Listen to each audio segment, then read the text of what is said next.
Бажаю здоров'я.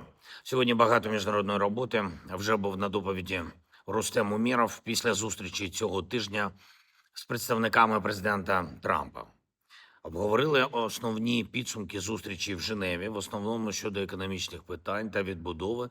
Ми продовжуємо підготовку тристороннього формату, коли б це не було. Зараз бачимо, що події на Близькому Сході та в регіоні Затоки розгортаються дуже стрімко.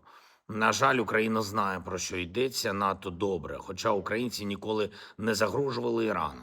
Але іранський режим сам обрав бути спільником для Путіна і снабжав його шахедами. Причому не тільки самими дронами, але й технологіями. Іран надавав і іншу зброю Росії. Загалом за цей час повномасштабної війни росіяни використали проти України більше ніж 57 тисяч ударних дронів типу «Шахед». Проти наших людей, проти наших міст, проти нашої енергетики. Інші народи теж страждали від терору. Тож це справедливо дати шанс іранському народу, щоб позбутись терористичного режиму. Позбутись і гарантувати безпеку усім народам, які страждали від терору, походженням з Ірану.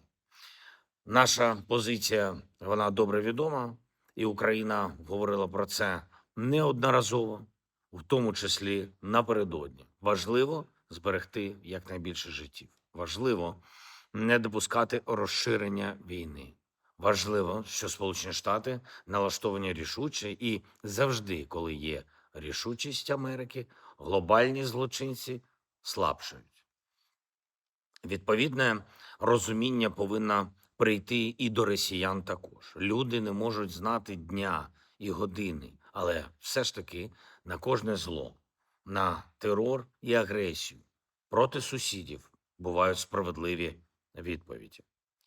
Розраховуємо, що у підсумку регіон Близького Сходу стане більш безпечним та стабільним. Багато вже заради цього змін. Україна готова допомагати кожному народу, щоб безпеки та справедливості ставало більше, а терористичних режимів менше.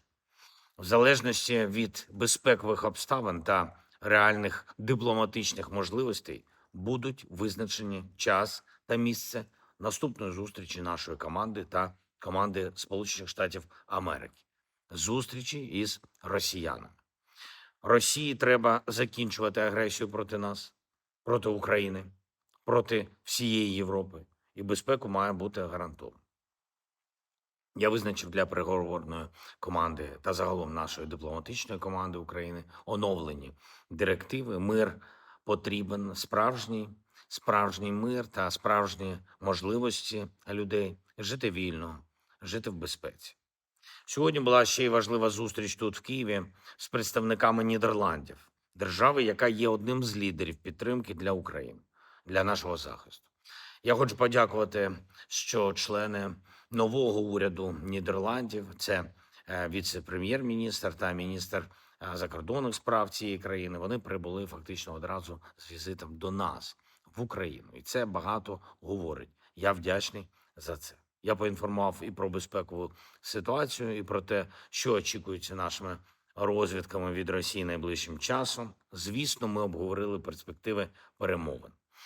Вдячний за готовність Нідерландів підтримувати і надалі нашу державу і наших людей. Пріоритет – це ППО. Нідерланди багато роблять і в рамках програми Pearl, і на двосторонній основі. Ми будемо продовжувати таку співпрацю на всіх рівнях з Нідерландами, з усіма нашими партнерами в Європі, з усіма партнерами у вільному світі. Ми будемо і надалі будувати відносини, які додають захисту життю.